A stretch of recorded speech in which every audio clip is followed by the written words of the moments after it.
சாந்தி. எல்லோரும் சந்தோஷமாக இருக்கிறீங்களா? இன்றைக்கி கிருஷ்ண ஜெயந்தி. எல்லோருக்கும் கிருஷ்ண ஜெயந்தி வாழ்த்துக்கள். குழந்தைங்களுக்கு நிறைய ஃபங்க்ஷனுக்கு, குறிப்பாக இந்த கிருஷ்ண ஜெயந்திக்கு கிருஷ்ணர் மாதிரி வேஷம் போடுவாங்க. அதேமாதிரி பெண் குழந்தைகளுக்கு ராதை மாதிரி வேஷம் போடுவாங்க. ஸோ அப்படி போடணுமா, அப்படி போடுறது உண்மையிலே நல்லதா அப்படின்னு பார்க்கணும். இப்போ நம்ம ஒரு ஹெல்த் ட்ரிங்க் சாப்பிட்றோம் அப்படின்னா அதில் உண்மையிலே ஹெல்த்து கிடைச்சா தான் அது ஹெல்த் ட்ரிங்க் இல்லையா? ஸோ அந்த மாதிரி நம்ம ஒரு சாமி கும்பிட்டாலும் சரி, அதில் செய்கிற சில விஷயங்கள்னாலையும் ஏதாவது உண்மையிலே நன்மை இருக்குதா அப்படிங்கிறத தெரிஞ்சுக்கணும். கிருஷ்ணர் இந்த உலகில் தோன்றியதிலேயே மகா புருஷோத்தமர், அதில் எந்த விதமான டவுட்டும் கிடையாது. ஆனால் அந்த கிருஷ்ணர் வேஷத்தை குழந்தைக்கு போடுறதுனால அந்த குழந்தைக்கு ஏதாவது நன்மை இருக்குதா அப்படின்னு பார்த்திங்கன்னா, குழந்தைக்கு எந்த உணர்வும் இருக்காது. இல்லை ஸ்ரீகிருஷ்ணர் வேஷம் போட்டாலும் சரி, ராதை வேஷம் போட்டாலும் சரி, காந்தி வேஷம், நேரு வேஷம், இப்படி யாருடைய வேஷம் போட்டாலும் அந்த குழந்தைக்கு அந்த வேஷம் போட்டதோ அந்த சந்தோஷமோ எதுவுமே இருக்காது. வேணால் பிற்காலத்தில் வேணால் வீடியோ ஃபோட்டோவை பார்த்து வேணால் சந்தோஷப்படலாம். அதனால் குழந்தைக்கு அந்த விதத்தில் நன்மை கிடையாது. ஆனால் யாருக்குமே நன்மை கிடையாதுன்னு சொல்ல முடியாது. ஏன்னா அப்பா அம்மாவுக்கு சந்தோஷமாக இருக்கும், மற்றவர்களுக்கும் பார்க்குறதுக்கு சந்தோஷமாக இருக்கும் இல்லையா? ஆனால் அந்த குழந்தைக்கு சந்தோஷம் கிடையாது. ஆனால் அதனால் குழந்தைக்கு போடுறதுனால மற்றவங்களுக்கு சந்தோஷம், குழந்தைக்கு அப்போ சந்தோஷம் கிடையாது, எதிர்காலத்தில் சந்தோஷம். ஸோ அதிலும் நன்மை இருக்குது. ஆனால் அதை விட மிகப்பெரிய நன்மை உள்ள ஒரு விஷயத்தை நாம் செய்ய தவறிடுறோம். அதை பற்றி தான் நம்ம பார்க்க போகிறோம். என்ன அப்படின்னா, கிருஷ்ணர் வேஷம் ஆக்சுவலாக கிறிஸ்தவர்கள், முஸ்லீம்கள்லாம் கூட கிருஷ்ணர் வேஷம் போடுறாங்க. ஸோ அது பிடிச்சிருக்குது. எந்த அப்பா அம்மாவுக்கு தான் தன்னுடைய குழந்தை ரொம்ப அழகாக அலங்காரத்தோடு இருக்கிறது பிடிக்காது. ஸோ அதில் கிருஷ்ணருடைய அலங்காரம் அப்படி பிடிச்சி இழுக்கும் எல்லாரையும் இல்லையா? ஸோ அதனால் எல்லோருக்கும் பிடிச்சிருக்கு. எல்லா மதத்தினருக்கும் ஸ்ரீகிருஷ்ணரை பிடிச்சிருக்குது, இந்து மதத்தையே பிடிக்காட்டினா கூட சரி. ஆனால் இதை விட மிகப்பெரிய நன்மை செய்யக்கூடிய விஷயம் என்ன அப்படின்னா, உண்மையில் அந்த ஸ்ரீகிருஷ்ணர் யாருன்னு தெரிஞ்சுக்கிட்டு அலங்காரம் பண்ணுறோம். குழந்தைக்கு இல்லை, குழந்தைக்கும் பண்ணணும் இந்த அலங்காரம் பெரியவங்களுக்கு. ஸோ அப்போ அந்த அலங்காரம் பண்ணணும் அப்படின்னா, இப்போ பெரியவங்க அதேமாதிரி புல்லாங்குழல் வச்சுட்டு ஸ்ரீகிருஷ்ணர் மாதிரி வேஷம் போட்டு வந்தாங்கன்னா மற்றவர்கள் அதை குழந்தைய ரசிக்கிற மாதிரி ரசிக்க மாட்டாங்க. ஸோ அதனாலே நமக்கு ஒரு அனீசியாக கூட இருக்கலாம். ஆனால் இப்போ நம்ம ஸ்ரீகிருஷ்ணர் வேஷம்தான் போட போகிறோம். ஆனால் ஸ்தூலமாக கண்ணுக்கு தெரிகிற வேஷம் கிடையாது, உள்ளுக்குள்ளே அந்த வேஷம் போடுறது. இப்போ சினிமா நடிகர்கள் நிறைய பேர் நீங்கள் பார்த்தீங்கன்னா ஒரு மாதிரி நடிக்கிறாங்க, ஒரே மாதிரியான கேரக்டர் நடிக்கிறாங்கன்னா அவங்கள அறியாமல் அந்த கேரக்டர் அவங்களுக்கு வந்துடும். ஸோ அந்த மாதிரி தான் இப்போ நாம் போட போகிற இந்த ஸ்ரீகிருஷ்ணர் வேஷம் நீங்கள் போட்டுக்கிட்டே இருக்கணும், தினமும் போட்டுக்கிட்டே இருக்கணும். குறைஞ்சது 1 மணி நேரமாவது தினமும் மேக்கப் கலைக்காமல் இருக்கணும். அதாவது அந்த ஸ்ரீகிருஷ்ணர் மேக்கப் கலைக்காமல் இருக்கணும். அப்படி இருக்க என்ன ஆகுனா, ஒரு டைமில் ஸ்ரீகிருஷ்ணருடைய குணங்கள் உங்களுக்கே வரும். இன்னும் அதிக முயற்சி பண்ணிங்கன்னா ஸ்ரீகிருஷ்ணராகவே நீங்கள் மாறிடுவீங்க. இது எப்படி சாத்தியம் அப்படின்னு கேட்குறீங்களா? ஸோ அது எப்படி சாத்தியம் அப்படின்னு நீங்கள் தெரிஞ்சுக்கணுன்னா, உண்மையிலே ஸ்ரீகிருஷ்ணர் யார் அப்படிங்கிறத தெரிஞ்சுக்கணும்.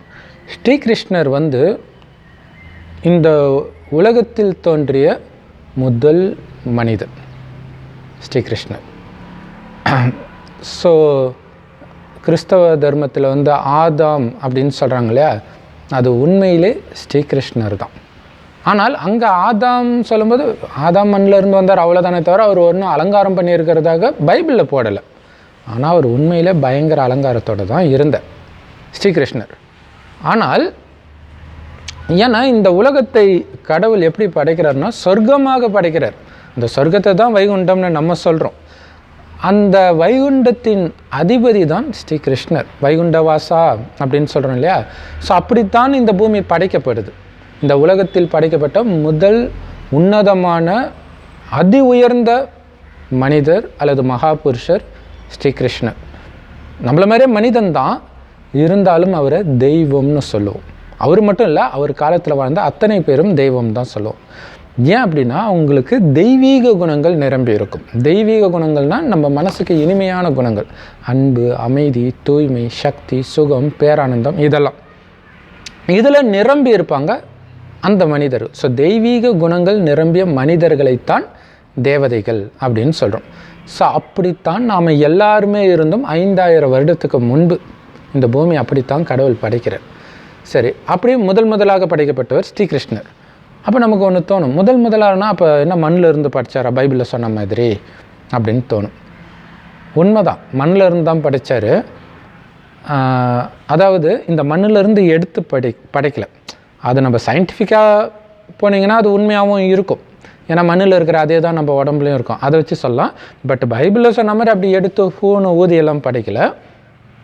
அப்போ எப்படி படைத்தாங்க அப்படின்னா, மண் மாதிரி நம்மளுடைய புத்தி இருக்குது. தலையில் மூளை இருக்கா இல்லை களிமண் இருக்கான்னு கேட்குறாங்களே, அந்த மாதிரி களிமண் இருந்துச்சு நம்ம புத்தி. எப்போ? கலியுகத்தில். அதனால தான் அது பேரே கலியுகம்னு வந்துச்சான்னு தெரியல. களிமண் மாதிரி நம்ம புத்தி. அப்படின்னா என்ன அர்த்தம்? எதுவுமே யோசிக்க தெரியாமல், எது சரி எது தப்புன்னே தெரியாமல், யார் என்ன சொன்னாலும் அப்படியே கண்ணை மூடிட்டு நம்புறது. இதில் வேறு ரொம்ப முட்டாளாக என்ன ஆகுனா ரொம்ப புத்திசாலின்னு ஞாபகம் வந்துடும். அப்போ என்ன ஆகுனா உண்மையிலே எது ரைட்டோ அதெல்லாம் எதிர்த்து கேள்வி கேட்போம், தப்பை ஃபாலோ பண்ணிக்கிட்டு. ஸோ அதுதான் இப்போ நடந்துட்டு இருக்கிறது இந்த கலியுகம். இந்த கலியுகத்தில் தான் கடவுள் நம்மளை அப்படி மாத்துறார். முதல்ல தோன்றிய கிருஷ்ணருக்கும் இதுக்கும் என்ன சம்மந்தம்னு கேட்குறீங்களா? இது ஆக்சுவலாக கால சக்கரம். கிருஷ்ணர் கடைசியில் வருவார், கல்கி பகவானா போட்டிருக்குல்ல இந்து மதத்தில்.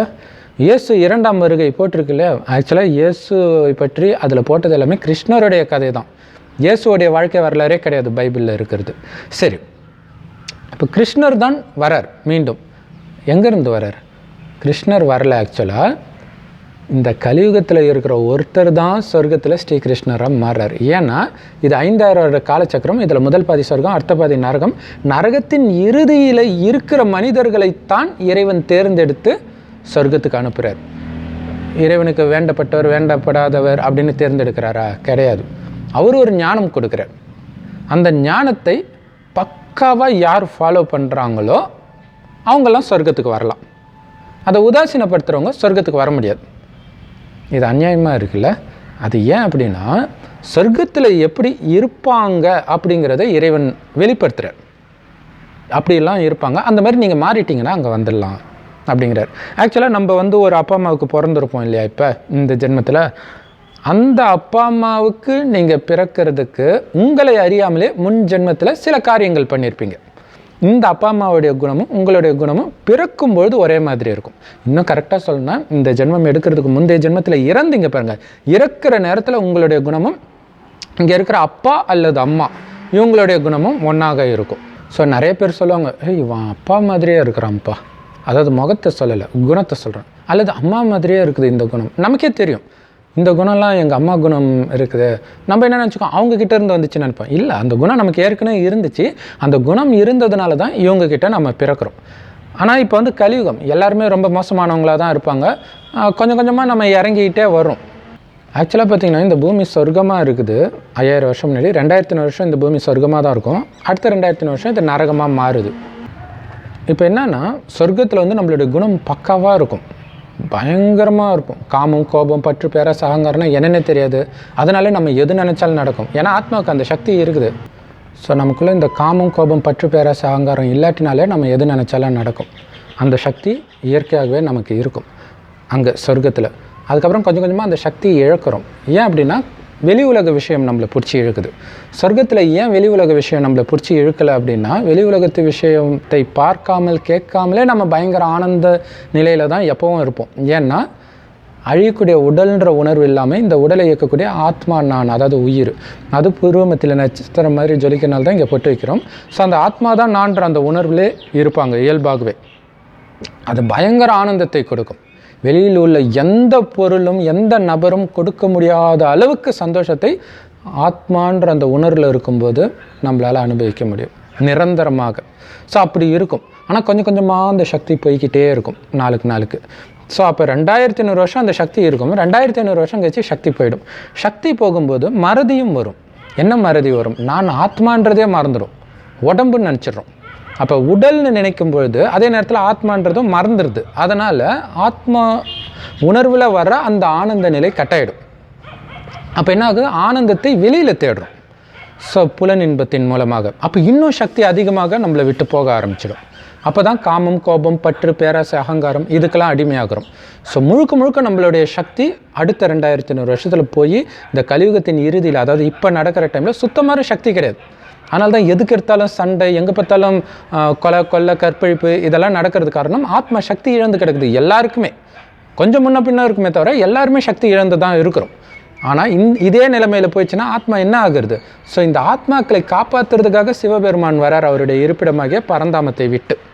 அவரைத்தான் கடவுள்னு சொல்கிறோம். அவரைத்தான் கிறிஸ்தவர்கள் பரமபிதானும் முஸ்லீம்கள் அல்லான்னு சொல்கிறாங்க. கடவுள் ஒருத்தர் தான், அவர் ஒருத்தர் தான் கடவுள்.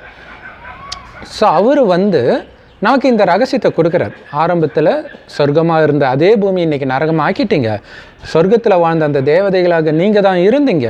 மறுஜன்மம் எடுத்து இப்போ சக்தி இழந்துட்டீங்க. மீண்டும் சக்தி அடையணும்னா சக்தியை இழக்காமல் எப்போவுமே சக்தி நிரம்பி இருக்கக்கூடிய என் ஒருவனை நினைவு செய்யுங்கன்ற. ஸோ அவரும் நம்மள மாதிரியே ஆத்மா தான். செம்பொன் நிறமான உலகத்தில் நட்சத்திரம் மாதிரி இருக்கார். நாம் பூர்வ மத்தியில் நட்சத்திரம் மாதிரி இருக்கும். ஸோ நான் அழியக்கூடிய உடம்பில் அழிவற்ற ஆத்மா அப்படின்னு உணர்ந்த ஆத்மாவின் தந்தை சிவபரமாத்மாவை அப்பான்னு அன்பாக நினைக்கணும். செவ்வானத்தில் நட்சத்திரம் மாதிரி நினச்சிக்கிட்டே இருக்கணும். எந்த அளவுக்கு நீங்கள் நினைக்கிறீங்களோ அந்த அளவுக்கு பூர்வமத்தி துடிக்கும். என்ன ஆகுதுன்னா அவர்கிட்ட சக்தி வந்துக்கிட்டே இருக்கும். ஸோ நமக்கு எந்த அளவுக்கு சக்தி வருதோ அந்த அளவுக்கு காமம், கோபம், பற்று, பேராசை, அகங்காரம் எல்லாம் நம்மளை விட்டு போய்கிட்டே இருக்கும். கூடவே இறைவன் கொடுக்குற ஞானத்தையும் கேட்கணும். அதை தான் முரளி அப்படின்னு சொல்கிறோம். யூடியூப்பில் கூட பிகே சரவணகுமார் தமிழ் முரளி அப்படின்னு நீங்கள் சர்ச் பண்ணிங்கன்னா தெரியும்.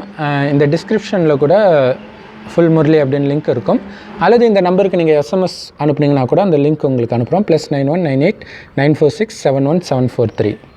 ஸோ இப்போ நாம் இறைவனை நினச்சிக்கிட்டே இருப்போம். ஆனால் உலகம் அழிய போகுது, அழிவை நோக்கி போயிட்டு இருக்கிறோம். அதுக்குள்ளே நீங்கள் எந்த அளவுக்கு இறைவனை நினச்சி சக்தி எடுக்கிறீங்களோ நம்மளும் உடலை விட்டு பிரிஞ்சு தான் ஆகணும். எல்லா ஆத்மாவும் மேலே போகும். ஏன்னா இங்கேருந்து தான் நம்ம வந்தோம். இந்த பரந்தாமத்திலிருந்து தான் வரும். இதை தான் பரந்தாமம் பரலோகம்னு சொல்கிறோம். செம்பன் நிறமாக இருக்கும். இங்கேருந்து நம்ம ஜென்மம் எடுக்கிறோம். இறைவன் மட்டும் நம்மள மாதிரி தாயின் கர்ப்பத்தில் பிறக்கிறதே கிடையாது. ஒரே தடவை வரார். உலக அழிவின் பொழுது வரார். அதுவும் நம்மளை காப்பாற்றுறதுக்காக வரார். ஆனால் இந்த ஞானத்தை சொன்னால் அவருக்கு ஒரு உடம்பு வேணும். அதனால் ஒரு வயோதிக தாத்தா உடம்புல இந்த ஞானத்தை கொடுக்குறாரு. அந்த தாத்தாவுக்கு இறைவன் பிரம்மான்னு பேர் வைக்கிறார்.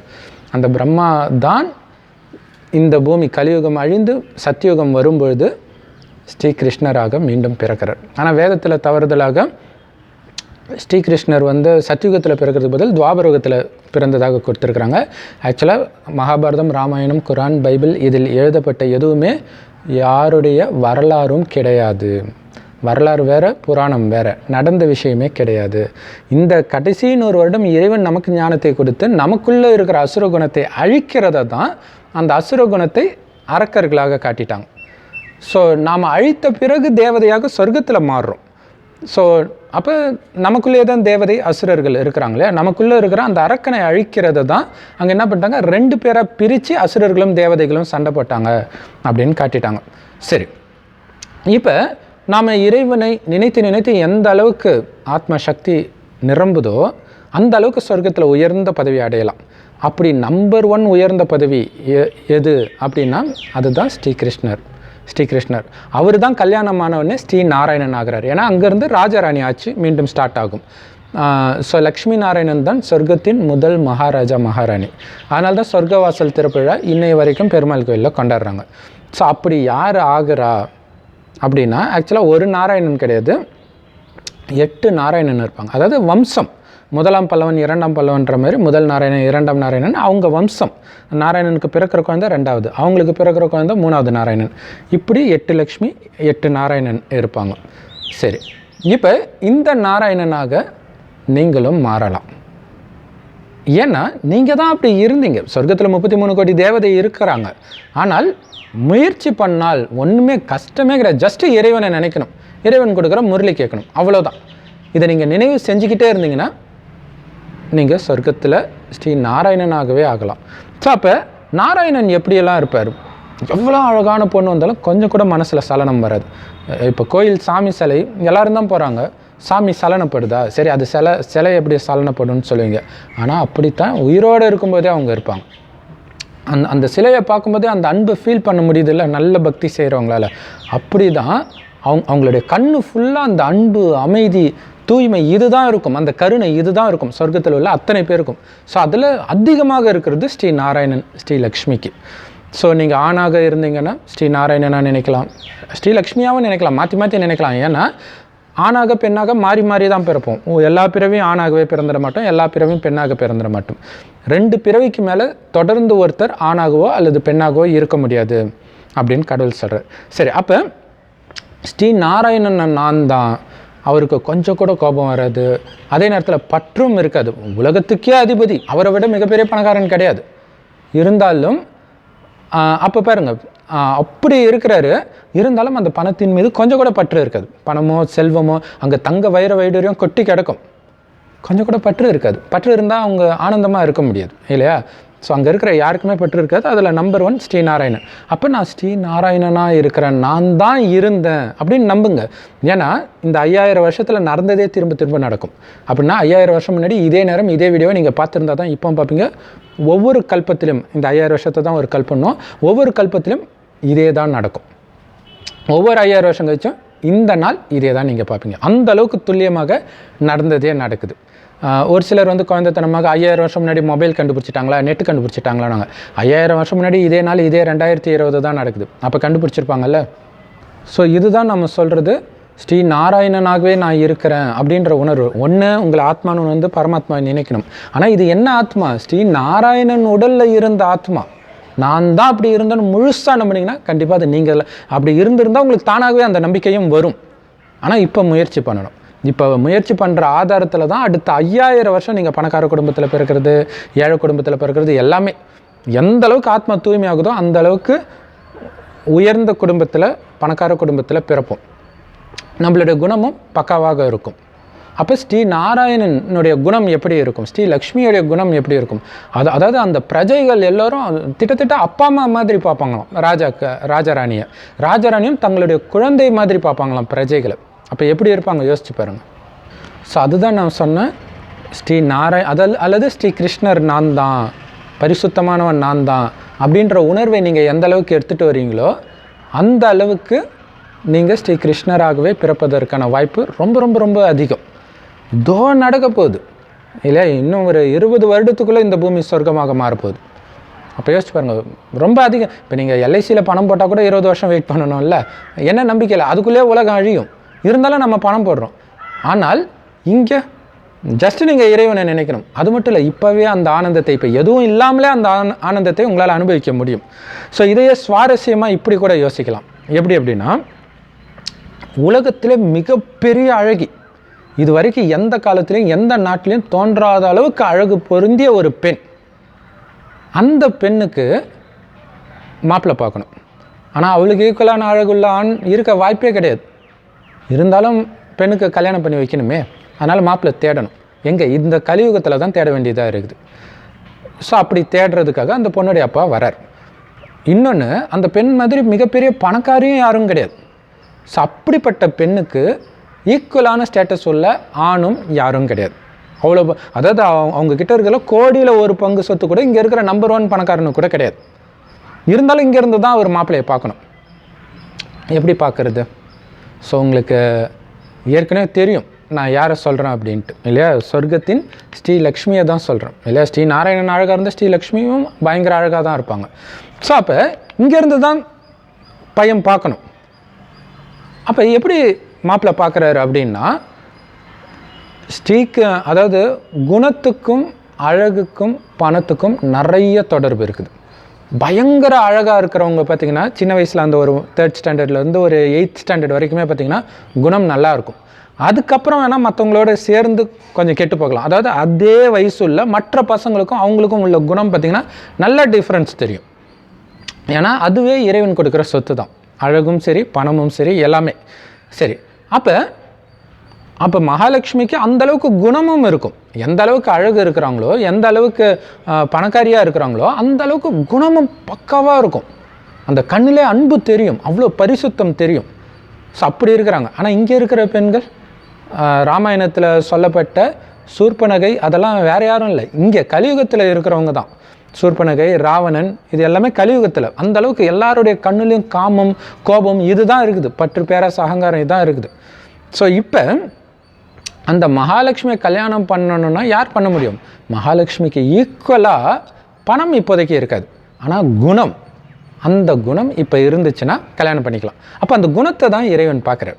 மகாலட்சுமி எல்லாரும் எப்படி பார்ப்பாங்க? உடலை பார்க்க மாட்டாங்க, ஆத்மாவை தான் பார்ப்பாங்க. ஸோ அதே மாதிரி இப்போ யார் யாரை பார்த்தாலும் ஆத்மா தான் தெரியணும், அந்த அளவுக்கு பயிற்சி பண்ணி இருக்கிறாங்களோ, கொஞ்சம் கூட அந்த உடல் அழகில் மயங்காமல், பணத்தை ஆசையில் மயங்காமல், நானுங்கிற அகங்காரத்தில் மயங்காமல் யார் இருக்கிறாங்களோ அவங்க தான் ஸ்ரீலக்ஷ்மியை கல்யாணம் பண்ணிக்க முடியும். அப்படின்னா என்ன அர்த்தம்? அவங்க தான் அங்கே ஸ்ரீகிருஷ்ணராக பிறப்பாங்க. அதுக்கு தான் இப்போ பயிற்சி. நான் இப்போவே ஸ்ரீகிருஷ்ணர் தான், நான் இப்போவே சத்யுகத்தில் தான் இருக்கிறேன், கலியுகத்துக்கும் எனக்கும் சம்மந்தம் இல்லை. என்னை பொறுத்த வரைக்கும் கலியுகம் அழிஞ்சிடுச்சு, கலியுகத்துலேருந்து நான் செத்துட்டேன், வெறும் ஆத்மாவாக இருக்கிறேன், உடலே கிடையாது. இருந்தாலும் இந்த ஞானத்தை சொல்கிறதுக்கு ஒரு உடம்பு வேணுமே, கடவுளுக்கே உடம்பு தேவைப்படுது, அப்போ நமக்கும் தேவையில்லை, அதனால் இந்த உடல் இருக்குது அப்படின்ற உணர்வில், ஆத்மான்ற உணர்வில் ஒவ்வொருத்தரையும் ஆத்மான்னு பாருங்கள்.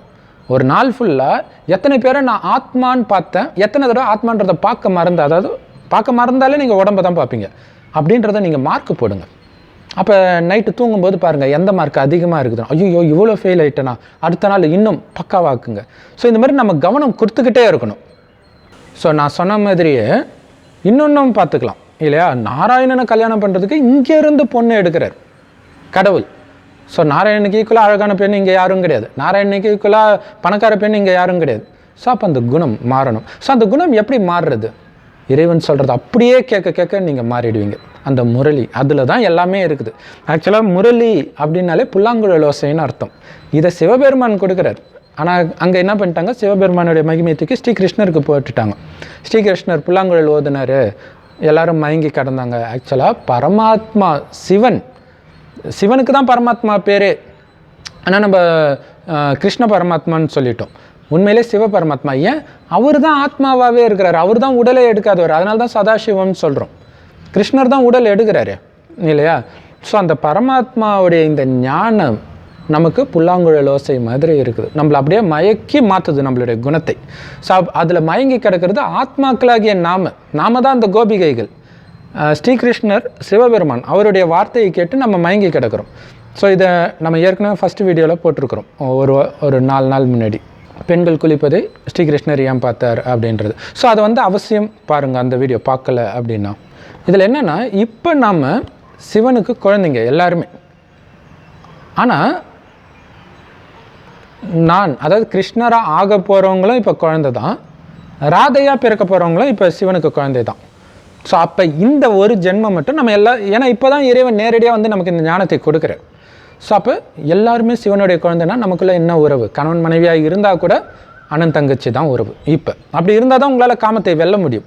ஏன்னா இப்போ காமம்னா என்னன்னே தெரியாதவர்களாக இருக்கணும். சொர்க்கத்தில் காமம்னா என்னன்னு யாருக்குமே தெரியாது, ஆனால் குழந்தை பிறக்கும். எப்படின்னா கணவனும் மனைவி நமக்கு ஒரு வாரிசு வேணும்னு நினைக்கும் போது மனைவி கருவுருவாள், அதனால தான் அவங்கள கோயில் கட்டி கும்பிட்றோம். ஒருவேளை அங்கே காமம் இருந்துச்சுன்னு வச்சுக்கோங்களேன், அந்த சாமியை பார்த்துக்கிற சாமியார் காமத்தில் விழுந்தால் நீங்கள் ஏன் டென்ஷன் ஆகணும்? சாமியார் காமத்தில் விழுந்தாலே உங்களால் தாங்க முடியலன்னா சாமி காமத்தில் விழுந்திருக்குமா? யோசிச்சு பாருங்கள். ஸோ காமமே இல்லாத உலகம் அது. ஸோ அப்போ அந்த சக்தி இப்போ இல்லை. அந்த சக்தி வரணும், இறைவன் நினைவில் இருக்கணும், ஒவ்வொருத்தரையும் ஆத்மான்னு பார்க்கணும். தேவையில்லாமல் பார்க்காம இருக்கிறதே பெட்டர். ஏன்னா எடுத்தோடனே ஆரம்பத்தில் சக்தி வராது. ஸோ தேவையில்லாமல் பார்க்கக்கூடாது. அப்படியே பார்த்தாலும் வெறும் ஆத்மா, அது மட்டும்தான் உங்கள் கண்ணுக்கு தெரியணும்.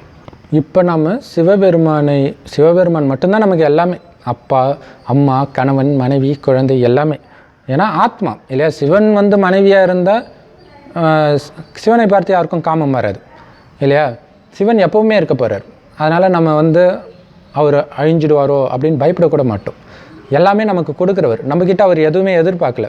ஸோ அந்த மாதிரி வெறும் அன்பை மட்டுமே கொடுக்கக்கூடியவர் சிவபெருமான். ஸோ அவரோட மட்டும் அனைத்து உறவுகளையும் வைக்கும்போது தான் அது புனிதமான உறவாக இருக்க முடியும்.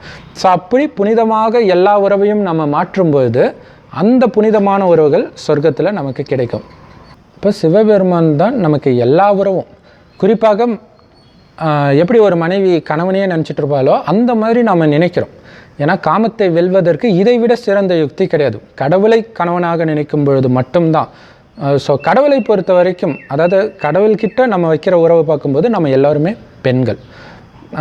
அதாவது கடவுளை நம்ம கணவனாகத்தான் நினைக்க முடியும். ஏன்னா அவரை விட உயர்ந்தவர் யாருமே கிடையாது அவரை மனைவியாக நினைக்கிறதுக்கு. ஸோ அப்போ ஆத்மாவாகிய நாம் ஒரு பெண்ணாக நினைத்து இறைவனை, இது ஃபுல்லாகவே ஆத்மா சம்மந்தப்பட்ட விஷயம், உடல் சம்மந்தப்பட்ட விஷயம் கிடையாது. இறைவனை கணவனாக நினச்சிக்கிட்டே இருக்கிறோம். ஸோ அப்போ பார்வதி தேவி யார்? உண்மையிலே நாம தான். இப்போ தான் நம்ம பார்வதி தேவி, இந்த கடைசின்னு ஒரு வருஷம்தான். ஸோ அதனால தான் நீங்கள் பார்த்தீங்கன்னா மயான கொள்ளை அந்த நேரத்தில் பார்த்தீங்கன்னா நிறைய ஊர்களில் அம்மனுக்கு வந்து கண்ணை கட்டிடுவாங்க. கண்ணை கட்டி அப்புறம் கண்ணை எடுப்பாங்க. ஸோ அதோடைய அர்த்தம் என்ன அப்படின்னா, கண்ணை கட்டுறதுடைய அர்த்தம் என்னென்னா, இந்த கலியுகத்தில் எதையும் பார்த்தும் பார்க்காம இருக்கிறது. ஏன்னா கலியுகத்தின் எந்த விஷயத்தை பார்த்தாலும் காமம், கோபம், பற்று, பேராசை, அகங்காரம் ஏதாவது ஒன்று தூண்டி விட்டுரும். ஸோ அதனால் எதையும் பார்க்காம இருக்கிறது தான் கண்ணை கட்டுறது. அதுதான் பார்த்திங்கன்னா காந்தாரி பாருங்கள். காந்தாரி வந்து கண்ணை கட்டியிருக்குவா, என் கணவன் பார்க்காத இந்த உலகத்தை நானும் பார்க்க விரும்பலை அப்படின்ட்டு. ஸோ மகாபாரதத்தை பொறுத்த வரைக்கும் ஒரு சீனுக்கு பலவிதமான அர்த்தம் இருக்கும். ஸோ அதேமாரி தான் இது ஒரு அர்த்தம். அப்போ இங்கே கணவன் அப்படிங்கிறது நமக்கு சிவபெருமான் இல்லையா? சிவனே வந்து கலியுகத்தில் எல்லாத்தையும் நான் சுற்றி பார்க்குறேன்லாம் போகிறது கிடையாது. நல்ல பக்தி பண்ணால் அங்கே போய் பார்க்குறார், அல்லது குழந்தைங்களுக்கு இந்த ஞானத்தை கொடுக்குறார், அவ்வளோதான். மற்றபடி மற்ற விஷயத்தில் நான் ஏன் பார்க்கணும் அப்படிங்கிறார். ஸோ அவர் பார்க்காததை நம்ம மட்டும் ஏன் பார்க்கணும்? ஸோ அப்படி இறைவன் நினைவில் இருக்கிறோம், சொர்க்கத்தை மட்டுமே புத்தியினால் நினச்சிட்ருக்குறோம். இன்னொரு விஷயம் என்னென்னா, காந்தாரி இருக்கிற இடம் வந்து கௌரவர்களுடைய இடம், வெறும் அநியாயமாக நடக்கிற இடம். ஸோ அந்த இடத்த பார்த்தா அவங்க நிம்மதியாக இருக்க முடியுமா? அந்த மாதிரி தான் நம்ம எங்கே இருக்கிறோம்? கலியுகத்தில் இருக்கிறோம். கலியுகம் இந்த ஞானத்தை எடுக்கிறவங்க மட்டும்தான் பாண்டவர்கள், மற்ற அத்தனை பேரும் கௌரவர்கள் தான். ஸோ சுற்றி கௌரவர்கள் தான் இருக்கிறாங்க. ஸோ அதனால் அதை நாம் பார்த்தும் பார்க்காம இருக்கணும். இல்லாட்டினா அவங்கள மாதிரியே நம்மளும் கௌரவர்களாகிடும். காமம், கோபம், பற்று, பேராசை, அகங்காரன்ட்டு மூழ்கிடுவோம். ஸோ இதை வந்து இது ஆக்சுவலாக டைம் சம்மந்தப்பட்ட விஷயம் இல்லையா? வரப்போகிறது சத்தியுகம், சத்தியுகத்துக்கு நம்ம தயாராகிறோம். ஆனால் இது ஒரு ஸ்தூலமாக ஸ்பேஸாக கூட நம்ம எடுக்கலாம் இல்லையா? இந்த இடத்துக்கு பேர் நரகம், இங்கேருந்து ஒரு தூரத்துக்கு போகணும், ஒரு 1000 கிலோமீட்டர் போகணுன்னா அங்கே சொர்க்கம் இருக்குதுன்னு வச்சுக்கோங்களேன். 1000 கிலோமீட்டர் கூட கிடையாது, சரி 1000 கிலோமீட்டர்னே வச்சுக்கோங்க. ஆனால் இந்த 1000 கிலோமீட்டர் நீங்கள் போகணும், ஆனால் ஒரு குறிப்பிட்ட டைமுக்குள்ளே போகணும். ஒரு 3 நாளுக்குள்ளே போகணும்னு வச்சுக்கோங்களேன். இதை லாஜிக்காக யோசிக்காதீங்க. 3 நாளில் போக முடியாமல் கூட இருக்கலாம். 1000 கிலோமீட்டரு புரிஞ்சுக்கிறதுக்காக சொல்கிறேன். அந்த 3 கிலோமீட்டரு, அதாவது அந்த 3 நாளைக்குள்ளே நீங்கள் போகலைன்னா சொர்க்கம் கதவு வந்து மூடப்படும், அப்படி ஞாபகம் வச்சுக்கோங்க. அப்போ நம்ம போயிட்டே இருக்கிறோம், ஒரு வினாடி விடாமல் நான் அந்த சொர்க்கத்துக்கு போகிறேன்ற அந்த ஒரு எண்ணம், கவனம் மட்டும் இருந்து நீங்கள் நடந்து போனால் போயிடலாம். ஆனால் போகிற வழியில் மிகப்பெரிய தடை வரும். காமத்தை தூண்டுற மாதிரி நிறைய அழகர்கள் வந்து டிஸ்டர்ப் பண்ணுவாங்க, பேராசை தூண்டுவாங்க, இந்த மாதிரி நிறையா நடந்துக்கிட்டே இருக்கும். நீங்கள் இப்படி திரும்பி பார்த்தீங்கன்னா கூட உங்களுக்கு அந்த 3 நாளில் டைம் குறைஞ்சிக்கிட்டே வரும். அப்போ உங்களால் போக முடியாமல் போய்டும். அப்போ என்ன பண்ணோம்? 5 புலன்களையும் மூடிக்கணும். அப்போ தான் போக முடியும் நம்மளால் இல்லையா? ஸோ மெயினாக கண்ணு தான் ரொம்ப ஏமாற்றிடும். ஸோ அப்படி போகணும். அதுதான் ஆக்சுவலாக இதே தான் பைபிளும் இருக்கும். எல்லா மதத்திலும் ஒரே விஷயந்தான் இருக்கும். பைபிளில் பார்த்திங்கன்னா கோயில் கோபுரத்தில் இட்டுட்டு போய் இயேசுவை சாத்தான் வச்சுட்டு, இங்கே இருக்கிற அத்தனைக்கும் நான் உன்னை அதிபதி ஆக்குறேன் அப்படின்னு. கடவுள் சொல்கிறத கேட்காத, நான் சொல்கிறத கேளு அப்படின்னு சாத்தான் சொல்லுவான். அப்போ ஏசு சொல்லுவார், அப்பால போ சாத்தானே, ரொம்ப ஃபேமஸ் அது. ஸோ அது வந்து இந்த விஷயம்தான். ஸோ அப்பால போ சாத்தான்றது வேறு ஒன்றும் இல்லை, காமம், கோபம், பற்று, பேராசை, அகங்காரம். இந்த 5 விகாரம் ஆணிடமும் இதே 5 விகாரம் பெண்ணிடம் உள்ள இணைந்த ரூபம் தான் 10 தலை ராவணன். அதுதான் இந்து தெய்வம் தலைக்கு மேலே 10 தலை பாம்பு இருக்குது இல்லையா? ஸோ அந்த பாம்பை நம்ம அடிமையாக்கி அது மேலே நடனம் ஆடுறது தான் ஸ்ரீகிருஷ்ணர் 10 தலை நாகத்தின் மீது நடனமாடி சாகடிச்சார். மகாவிஷ்ணு அந்த 10 தலை நாகத்து மேலே படுத்துட்ருக்கார். அப்படின்னா அந்த நாகம் அடிமையாயிடுச்சு. உலகமே அந்த நாகத்துக்கு, அதாவது சாத்தானுக்கு அடிமையாக இருக்கிறாங்க. அந்த சாத்தானை நாம் அடிமையாக்கிட்டோம். ஸோ அதனால தான் இந்து தெய்வங்கள் நிறைய பேர் காலு கீழே அரக்கன் இருப்பாங்க, சிலர் காலு கீழே பாம்பு இருக்கும். ஸோ ரெண்டுமே ஒன்று தான்.